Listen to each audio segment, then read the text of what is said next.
O Senhor esteja convosco. Proclamação do Evangelho de Jesus Cristo, segundo Mateus.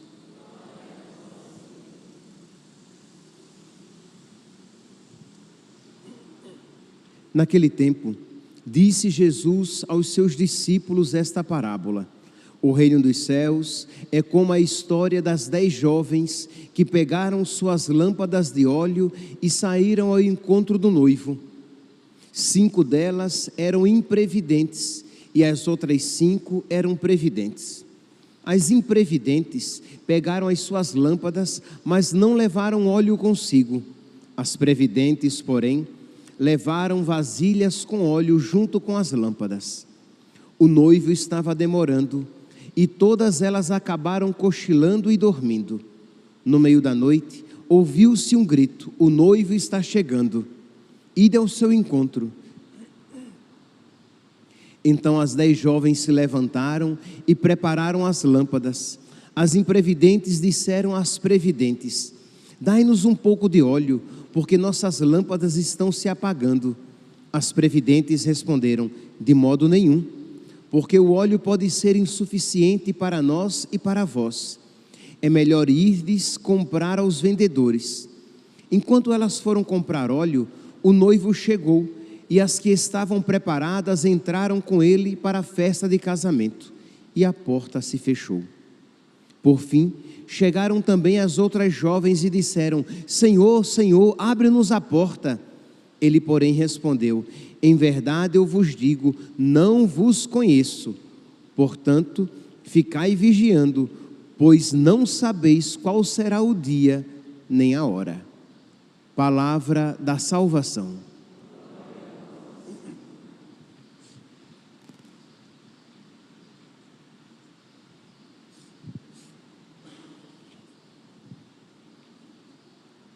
Caríssimos irmãos e irmãs, nós continuamos com a leitura da primeira carta de São Paulo aos Tessalonicenses. E São Paulo, nós já ouvimos desde a leitura de ontem, ele vem mostrando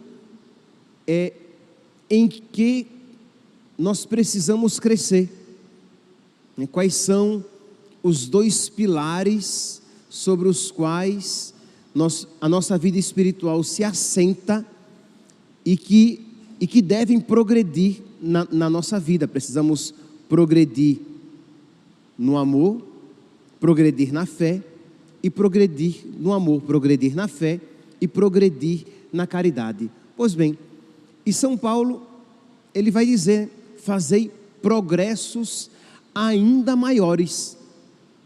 Nós ouvimos aqui na primeira leitura de hoje, retirada de 1 Tessalonicenses, capítulo 4, versículo 1 ao 8.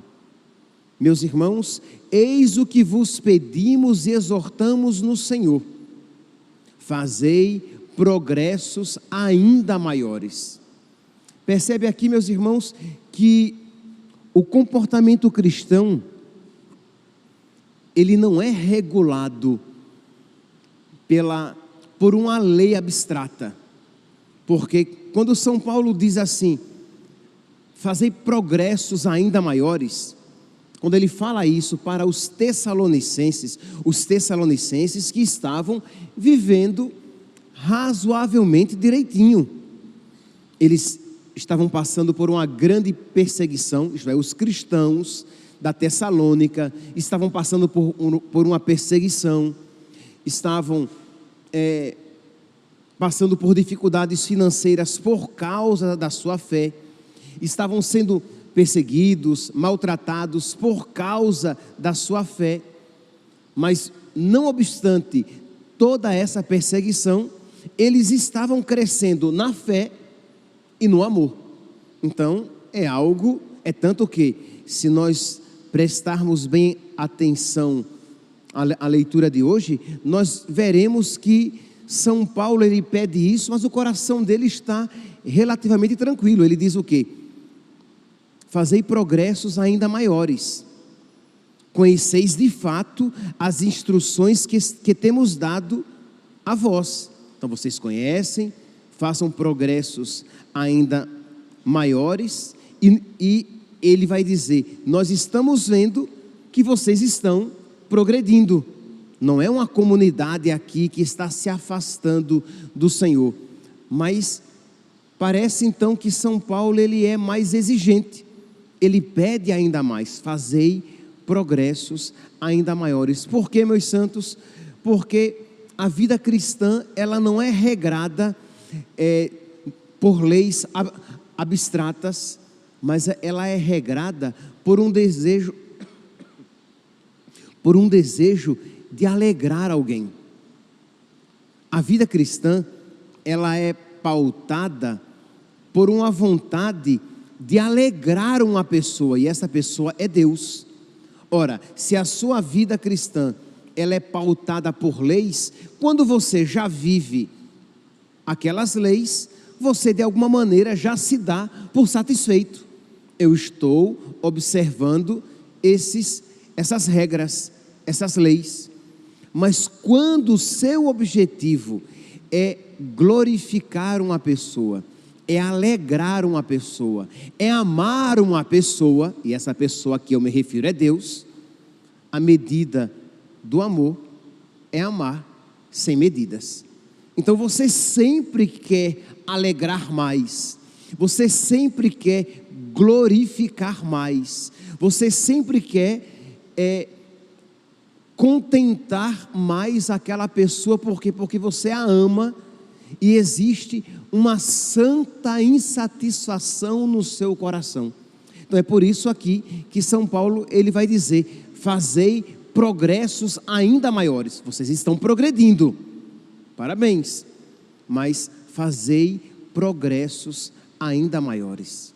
Então já desde o início nós devemos pedir a Deus que coloque no nosso coração esta santa insatisfação, esta vontade de querer glorificar a Deus sempre mais, que Ele coloque no nosso coração o seu amor. Nós estamos celebrando, falei que nós estamos celebrando a missa votiva do Sagrado Coração de Jesus.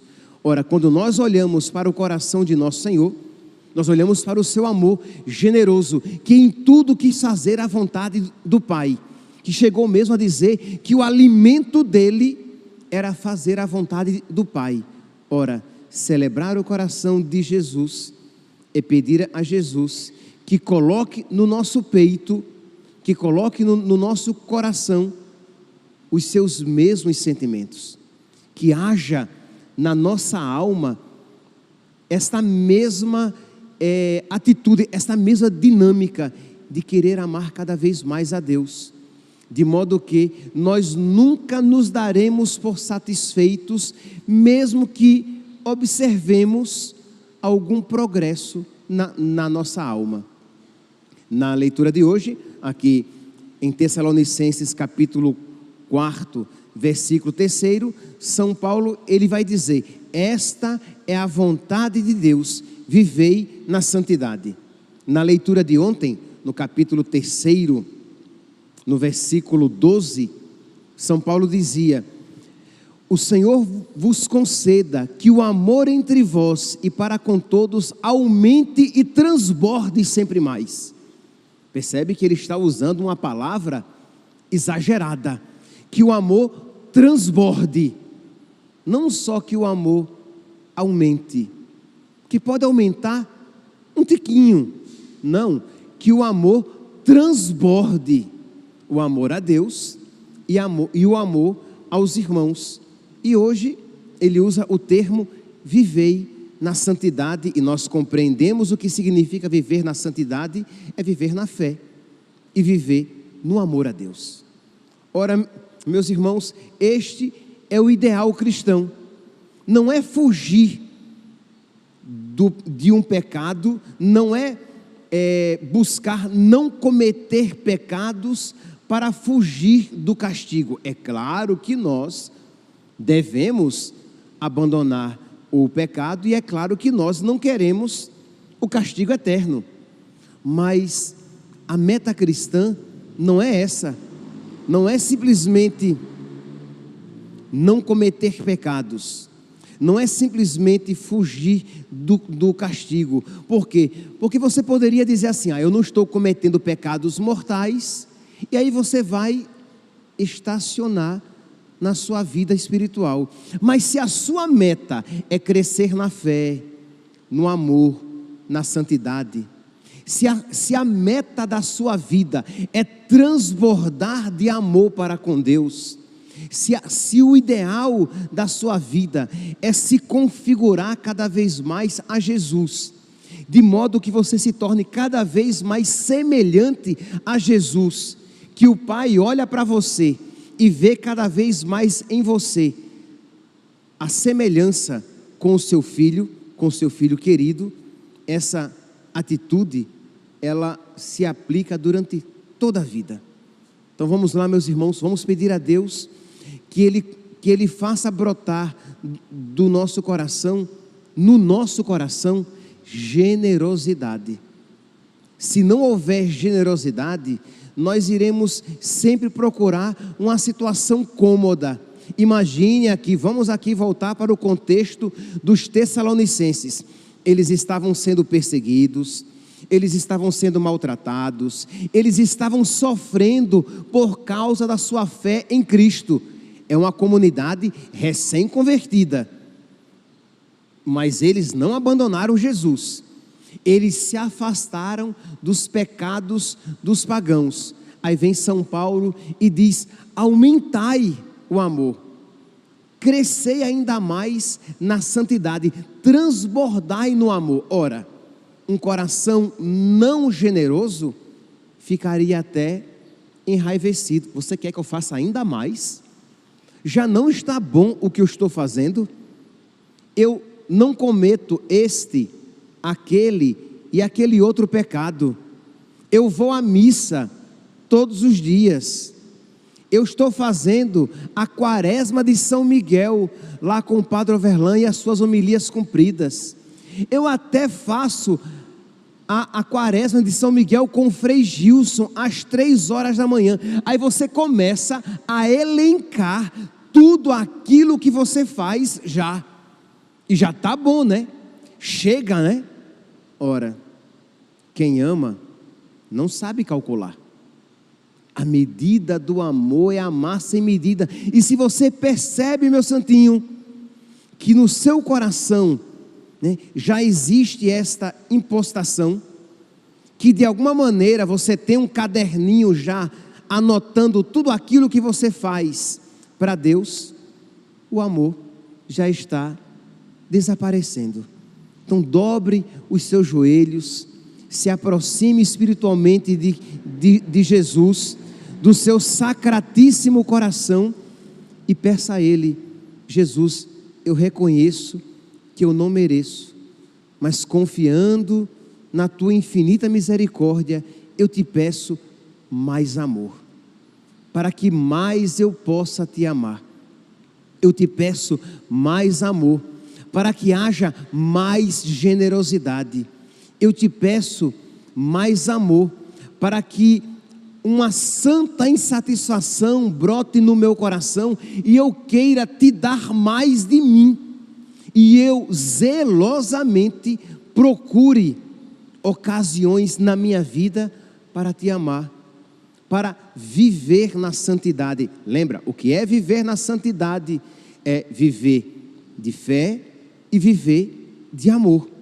Então você vai procurar viver na santidade, na sua vida de oração, nas suas práticas religiosas, e você vai procurar viver, crescer na santidade, naquilo que você faz por amor a Deus, nos seus atos de caridade, na sua paciência, no seu perdão, na ajuda aos pobres, no trato com os seus irmãos, com a sua esposa, com o seu marido. Quando você procura em tudo aquilo que você faz, você procura agradar a Deus. Por quê? Porque você quer transbordar de amor. Por quê? Porque você quer viver na santidade. Por quê? Porque você quer ter os mesmos sentimentos de Cristo. Você quer fazer comunhão com Jesus. Jesus é assim. Então eu quero fazer comunhão com Jesus. Ora, se assim você se comporta, se essa meta você busca no seu dia a dia, e assim você se comporta cotidianamente, quando você ouve a palavra de Deus, você ouve com o desejo de que ela transforme o seu coração. Quando você entra na fila da comunhão para receber Jesus na Eucaristia, você entra com todas as disposições necessárias e apropriadas para fazer verdadeira comunhão, que você quer fazer comunhão com Jesus. Você não quer apenas recebê-lo na boca, você quer recebê-lo na sua alma. Você não quer apenas receber exteriormente o sacramento, mas você quer que ele se faça em você. Você quer se transformar naquele que você está recebendo. Então isso nós precisamos, meus santos, ter em mente, para que possamos compreender o que é que São Paulo quer dizer quando diz: vivei na santidade, transbordai no amor, crescei na vossa fé. Pois bem, mas São Paulo, como se isso já não fosse suficiente, São Paulo, ele dá um critério, um ponto bem prático para aquela comunidade, para viver na santidade. Nós aqui fizemos referência a vários pontos em que nós podemos crescer na santidade, mas São Paulo, ele dá um em particular. Na primeira carta de São Paulo aos Tessalonicenses, no capítulo 4, no versículo 3, São Paulo vai dizer: vivei na santidade, afastai-vos da impureza. Cada um saiba tratar o seu parceiro conjugal com santidade e respeito, sem se deixar levar pelas paixões, como fazem os pagãos que não conhecem a Deus. Então, fugir da impureza, fugir das imoralidades sexuais. Ora, meus irmãos, para uma pessoa que vive buscando a sua felicidade, lutar contra as imoralidades sexuais, lutar contra as impurezas, é algo muito difícil. Por quê? Porque o objetivo da sua vida é a sua vontade, ela procura a sua felicidade, ela procura os seus gostos. Mas uma pessoa que busca a glória de Deus, que busca alegrar a Deus, que busca dar prazer a Deus, a vitória, né, já existe metade desta vitória ali presente. Por quê? Porque você saiu daquela postura egocêntrica, egoísta, que existe em todos nós, tá?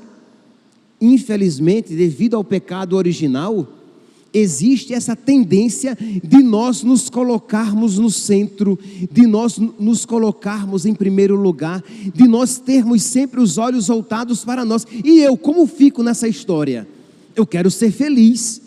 E quando isso você diz, normalmente os seus olhos se voltam para o aqui e agora. Ora, uma pessoa que tem os olhos voltados para a sua felicidade aqui e agora, para esta pessoa, as impurezas são sempre uma tentação grandíssima. Por quê? Porque elas se caracterizam por uma proposta de felicidade imediata. Toda imoralidade sexual, toda impureza traz a falsa promessa da felicidade, de uma felicidade aqui, agora, neste exato momento. Mas quando os seus olhos, então, se os seus olhos estão voltados para a busca da sua felicidade, aquela é uma tentação gigantesca, difícil de ser vencida. Mas quando os seus olhos estão noutra pessoa, estão em Deus, quando a meta da sua vida é transbordar de amor a Deus, e quando você ama, você se esquece de si. É algo muito automático. Quando você começa a amar uma pessoa, você começa a se esquecer de si mesmo. Eu não sei com quem foi que eu estava falando. Lembrei. Estava falando com um pai de família, e que ele dizia assim, que as responsabilidades dele como pai estavam tão grandes que ele não se lembra da última vez que ele se lembrava, que ele tinha se lembrado dele, porque ele estava sempre preocupado em cuidar dos seus filhos, em ser um bom pai para os seus filhos, em ser um bom esposo, em ser um bom marido para a sua esposa, e que ele tinha se esquecido dele. E eu já tinha entrevisto, eu já tinha percebido a situação, mas eu fiz questão de fazer a pergunta: mas você está infeliz? Não, padre, estou tão feliz que eu não estou nem lembrando de mim mesmo. E é próprio, uma pessoa que está feliz, porque está amando, ela se esquece de si mesma, e nisso consiste a sua felicidade, porque a felicidade de quem ama é a pessoa amada. Então, quanto mais você amar a Deus, quanto mais o ideal da sua vida espiritual for buscar a glória de Deus, essas tentações terão cada vez menos, digamos, efeito na sua alma, porque o seu coração está voltado para um outro, o seu coração está voltado para Deus. Meus irmãos, vamos pedir a Deus, vamos pedir a nosso Senhor, neste primeiro dia do mês de setembro, que providencialmente é também a primeira sexta-feira do mês, que nos faz recordar do coração de Jesus. Ele amou tanto o Pai, que se esqueceu dele. O meu alimento é fazer a vontade do Pai. Percebe que afirmação humanamente impossível, se não for sustentada pela graça. O meu alimento é fazer a vontade do Pai, isto é, aquilo que dá forças a Ele, aquilo que dá gosto e sentido a Ele, a sua vida, é fazer a vontade do Pai. Eu não vim fazer a minha vontade, mas a vontade daquele que me enviou. Se nós formos sustentados, alimentados e movidos por esses mesmos sentimentos, nós, com o coração cheio de alegria, diremos: o meu alimento é fazer a vontade de Jesus. O meu alimento é alegrar Jesus. O meu alimento, aquilo que dá sentido à minha vida, que alegra o meu ser, que move o meu viver, é dar alegria a nosso Senhor. E nisso consistirá a sua própria alegria e a sua própria satisfação. Meus irmãos, se nós não fizermos essa experiência, isso será apenas uma teoria distante e esmagadora, uma realidade muito difícil de ser vivida e que traz mais infelicidade do que realização. Mas os santos, Jesus e os santos, são a testemunha de que aqueles que viveram de amor, aqueles que procuraram buscar em tudo a glória de Deus, encontraram nesta própria atitude a sua felicidade. Que São Paulo, que isso experimentou, que Jesus, de uma maneira perfeitíssima na sua vida aqui neste mundo, nos deu o exemplo, que Ele nos conceda esta graça, para que nós tenhamos profundamente no nosso peito os mesmos sentimentos de Cristo Jesus. Louvado seja nosso Senhor Jesus Cristo, para sempre seja louvado.